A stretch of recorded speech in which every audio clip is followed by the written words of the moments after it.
So I've decided to start making a lot of my medicines from scratch again for my patients and for me.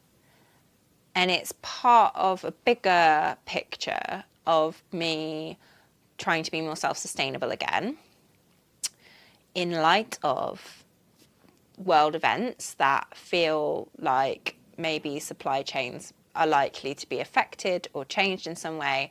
I'm already seeing enormous changes in how much I pay for, like, even just raspberry leaf powder, which should be a fairly easy to farm and readily available plant, has gone up exorbitantly. I think like the last time I bought it was like £7 per 500 grams. And now it's like 25. So it's got a bit mental. And so I'm trying to find what would I do, and this is actually exactly how I used to think about my herbal practice. What would I do if all I had accessible to me was the herbs on my doorstep? So I'm trying to rediscover plants that maybe we haven't used in our practices for a long time, and trying to figure out what menstruums, and that means solvents, like what liquids would I use to extract those plants in. So this video I'm going to talk about the different extraction techniques that I've been looking at lately, and I'm going to do a whole nother one about the different plants that I've been using to make medicines with this month. Extractions. The bread and butter of a herbalist practice is tinctures, and I feel like I should just show you those briefly, but I might lose all ability to focus the camera. So just behind you there is all my tinctures. Yes, it's a bit dark, but hey ho. Oh balls. All right. That was a very risky thing. It took me about forever to set this up. So if I ruined everything, I hope not. Okay. So tinctures are the bread and butter of a herbalist practice. They are extracted in alcohol and water, and they have a huge shelf life. Typically 2 years is the bare minimum, but honestly, I've had tinctures a lot longer than that are still potent. They don't go mouldy because alcohol is part of it. They've been preserved in alcohol. They just degrade slowly over time, especially if they were in too warm of a condition or exposed to light UV rays from the sun. It's quite a powerful thing. Otherwise, they tend to just turn into like, we call them vintage in the trade. When they go past their sell by, that tends to be things that herbalists will keep for themselves and use for themselves and maybe their closest family. We can usually taste when something has gone past its best. It doesn't taste the same, doesn't taste as alive as it did before. So, tinctures is mostly what we use. The main downside to a tincture is that it has alcohol in, and not everybody can have alcohol. Children, sometimes the elderly, people with different religious beliefs can't have alcohol, and obviously people who have a history of alcoholism wouldn't be able to use them. There's quite a few reasons not to use them. I swapped all of my dropper bottles from tinctures to glycerites recently. I'm trying to find you an example, but I'm not prepared. That's over there. And I've really enjoyed having done that, because it means that A, the blends taste sweeter because they're in glycerin now instead, and B, anyone who couldn't have alcohol can have these. Even though they taste sweet, one of the main things that people are concerned about is that they're rich in sugars, and therefore it would really dramatically affect your blood sugar levels. But glycerin doesn't do that. It's safe even for people who have insulin-resistant diabetes. So they're great. And blood sugar balancing is really important in women's health and hormones, so it's really nice to know that that isn't a problem with glycerin. So alcohol is our mainstay. I can buy alcohol duty-free, or at least I used to be able to, in huge quantities, and it would cost like £1 something per litre for me to make it. It was so cheap. I'm really struggling to find that anymore. That supplier is gone. And if I do find somebody who's selling the duty-free stuff, I have to buy it in such huge quantities, it's not viable for me right now. So I found somebody who is doing like 90% proof alcohol that I could use as an alternative, and I'm probably going to get that once my current supplies have dwindled. But I want to look at alcohol-free alternatives. So I've started looking at vinegar, at honey, and I also have some glycerin. Now, typically I find that when I make glycerites in the house using just maceration technique, which is where you just put herbs into a glass jar and fill it with a mix of 60% glycerin, 40% water, I didn't really like the results that I got off that very much. The glycerites that I use at the moment, I'm buying from a supplier who makes a tincture first, so extracts all in alcohol, then removes the alcohol and adds glycerin after as a preservative. So the glycerin itself never comes into contact with the herbs, which means it's not the solvent, it's not the active menstruum at any point, it's just a preservative. So I'm not very interested in doing glycerites in my house for now until I figure out a better way. My research is showing me potential other routes to take, but we're not going to focus on that today. We're going to focus on vinegar and honey. So what you can do is make a herbal vinegar by literally just soaking fresh herbs or dried herbs in vinegar. Vinegar itself is great because if you're buying one that is unpasteurized or raw, sometimes called raw, and has the mother in it, then it is active in cultures that are good for the gut. Apple cider vinegar also has properties which make it useful for inflammatory musculoskeletal problems. It's also got potential for soothing and aiding the gut and repairing itself. So it's got its own health-giving properties to it, provided that it's raw and has the mother in it. Its other main thing that it has naturally occurring acetic acid, and acetic acid is a preservative. Most of vinegar is water, but 5% of apple cider vinegar is acetic acid, which acts as a preservative. So that's really good to know. And all you need to do to make a herbal vinegar is soak it in vinegar and leave it for a couple of weeks, strain it, Bob's your uncle, you're good to go. Should have a fairly good shelf life. I've got herbal vinegars that have been at room temperature for over a year now, and they seem to be doing just fine. The next thing you can do is add honey, or use honey in its own right. I bought some raw honey from a supplier in Essex, which is fairly near me, and I've been using that. Honey is obviously very rich in sugars of various kinds, and the very fact that it's so high in sugar means that compounds from inside a plant want to move into the honey because the honey doesn't have any, and that is not quite osmosis, I believe it's called active transfer. My GCSE biology is serving me well today. So you can just put herbs directly into honey. Typically you'd use dried herbs for the vinegar and the honey. I'm experimenting with fresh herbs because I don't really have the ability to dry herbs in bulk in my house. There's just not enough room. So I'm trying to find ways of extracting herbs into not alcohol and go directly from fresh to the end product. So naturally, I've been looking at pickling and Oxymels. Now, a pickle can be made in various ways. It always involves vinegar, and you can buy ready-made pickling juice, pickling liquid. I found this one through my farm supplier, and it's got a great taste board. I haven't tried this one. I've got one on the go behind me. So this is a pickle of three-cornered leek, which I'll be showing how I've done this on my Instagram at some point. This is just three-cornered leek chopped up, it's been washed, and then covered in the pickling juice. And frankly, it's probably already ready for me to try some, but I haven't yet. It smells nice. It smells like mildly garlicky, basically. Three-cornered leek is sort of like a milder wild garlic. So that's kind of already ready for me to be eating, and I just haven't tried it yet. The next thing and that is vinegar. So in a pickling liquid is vinegar, water and sugar, and then some spices invariably to make different tastes.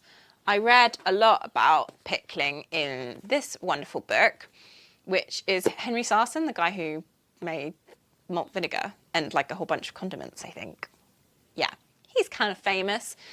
This was published in like the 40s or something, and what's kind of really magical about it is that it has all these like wonderful hand-typed, handwritten like home recipes that just happened to be in the book when I bought it, so that's really cute. Like there's an elderberry wine recipe.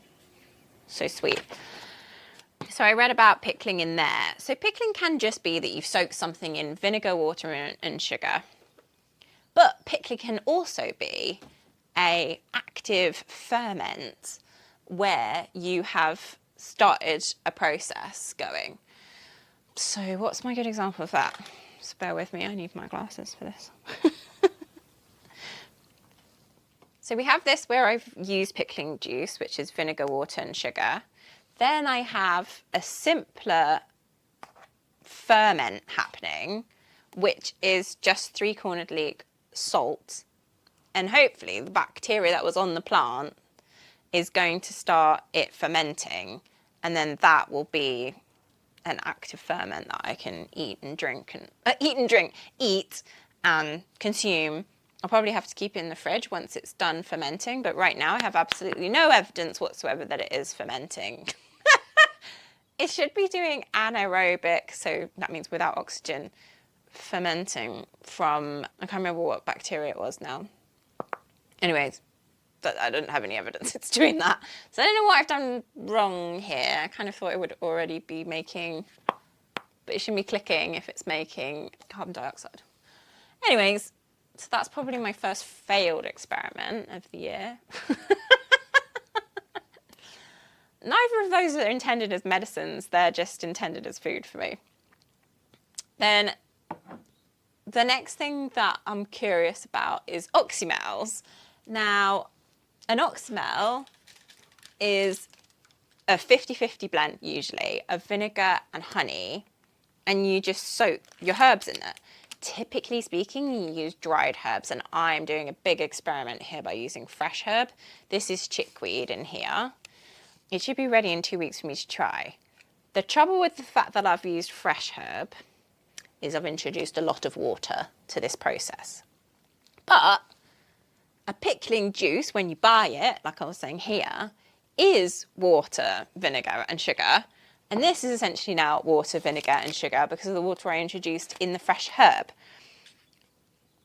My current geeky thought process that I'm a bit concerned about is that if you dilute acetic acid, in this case it's apple cider vinegar, so I've got 5% acetic acid in the vinegar portion, below 4%, so between 1 and 3%, it will no longer act as a preservative, and the water that's in the fresh plant material, if this was just vinegar, could potentially make it go mouldy in a way that I don't want. But 50% of the menstruum is honey, which is naturally antibacterial, and because it's so high in sugar, it prevents bacteria from growing, usually. But, like I've said, I've added a lot of water in the herb. Typically speaking, you would estimate that a fresh plant is about 90% water. So I've added a lot of water to this. This is currently, you could argue, about 30% water, 30% honey, and 30% vinegar. So I'm very curious to see what will happen. When I was researching about it, it was saying that when you dilute honey, it doesn't necessarily have a straightforward dilution of the sugars and antibacterial that you might think. They were like describing it as non-linear. I don't really understand. All I have to say is it's an experiment. I've recorded accurately what the quantities of everything is, and we'll see how it turns out. I'm optimistic because I've found other recipes that are similar to this.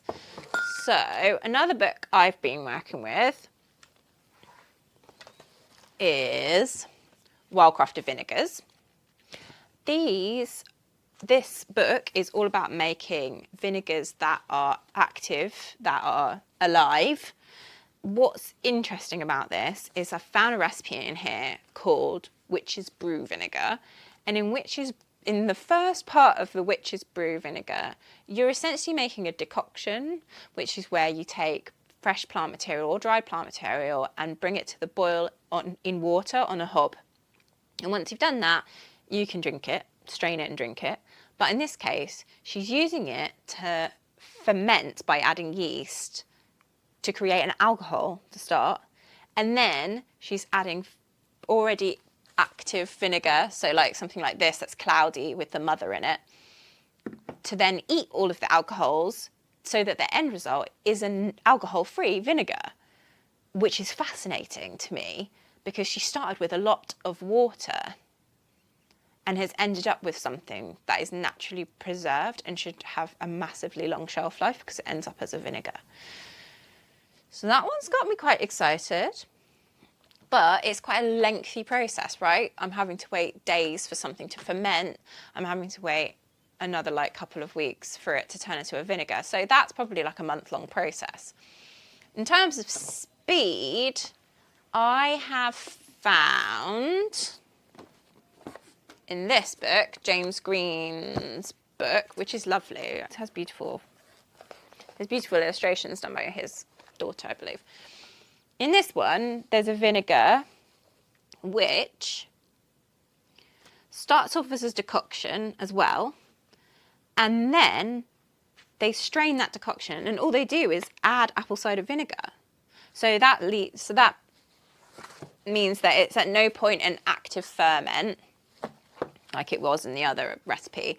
In this one, they're going from a very watery, entirely water decoction to just adding apple cider vinegar in a 2 parts decoction to 1 part vinegar ratio, and then some salt, and it gets stored in a fridge. So I wonder how it would do like shelf life wise if I was just not keeping it in the fridge, because ideally I don't want to refrigerate anything. But that's also really interesting because that's really quick to do. So that I could have an end product within 24 hours of me having harvested something fresh outside, decocted it, and then added vinegar as the preservative. So the other thing that I found is that I could do herbal honeys where I just put it straight into honey. But what I would be really curious about is, could I make a decoction and then add honey as the preservative? So I'm not actually extracting anything in the honey itself. I'm extracting it into water. So that is another potential. Another book that I've been using is this, The Herbal Dispensatory by Thomas Easley and Stephen Horn. This gives you this fantastic table which tells you which solvents suit different chemical constituents. So one of the things that I need to bear in mind when I'm experimenting with water, alcohol, vinegar, honey, is that they're going to extract different compounds. And you might have heard about this in passing if you're into mushroom extracts, because the tinctures right now often call themselves dual extraction tinctures. And as far as I've understood, this is because they've used water and alcohol to extract what is in there. Herbalists do this every time they make a tincture. We don't call it double extraction, it just is a tincture. That's what tincture is. So I don't know why it's become like this thing that they talk about a lot in mushroom tinctures, other than maybe there was a time where they were only getting extracted into just pure alcohol, but that sounds crazy to me. I might have to research that more. Anyways, the good thing about using alcohol and water is that they are at opposite ends of the polarization of what they will extract. So they will extract different things. Alcohol is excellent for pungent herbs, aromatic herbs, simple bitters, acrid herbs, that kind of thing. Whereas water is excellent with salty herbs, sweet tonics, where alcohol wasn't. So you get a mix of everything of a lot of things. when you do alcohol and water. Glycerin is quite, I was told at one point, it's quite close to alcohol because it's related to alcohol. Chemically speaking, it falls under the alcohol category, but it doesn't actually include any of the alcohol that as we mean it when we're like drinking alcohols. Anyways, glycerin is particularly good with aromatic herbs, pungent herbs, astringent herbs, and sour herbs. So you can see how you're going to get different strengths and weaknesses, which with every solvent. Vinegar lists itself as not particularly good. It doesn't have any particular strengths, which is ironic. So it might be in my favour to extract things initially into water and then add vinegar as the preservative, rather than use vinegar as the extractor, as the solvent. That's another word for that. In here, I'm seeing really like interesting, quick extractions. Here's like one that I thought was very quick.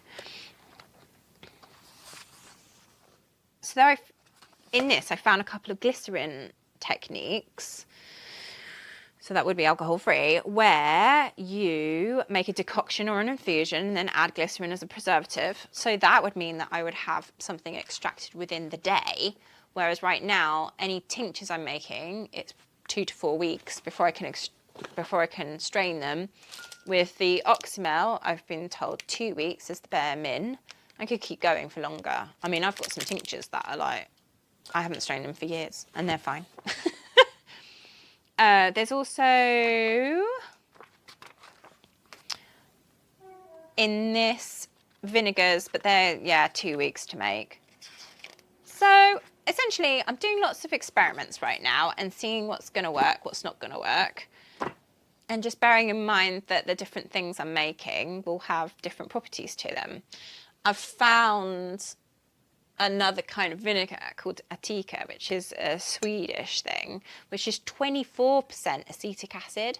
And I'm curious if when I'm making these fresh Oxymels or fresh vinegars, if I'm watering down my apple cider vinegar too much so that it's not going to work as a preservative and I start to get mold, then I might consider adding some Atika to up the acetic acid.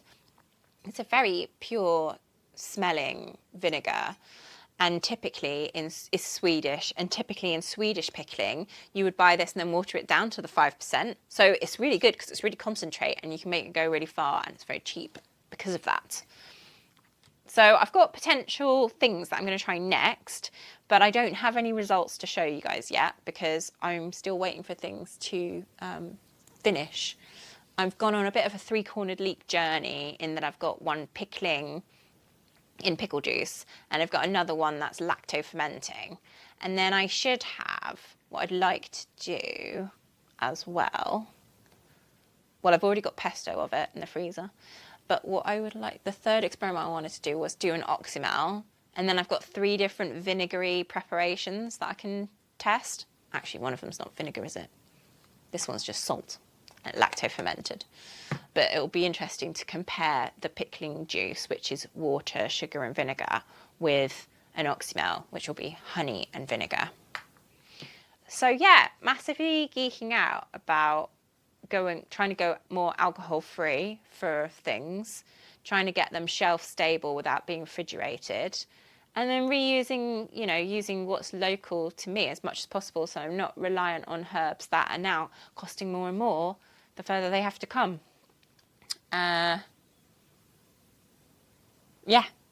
join me on this journey, and if you want to be a patient and consume some of these interesting things that I'm making, I'm all for it. We've got mini consultations you could do just to be able to try all these funky things. So yeah, stay tuned for more.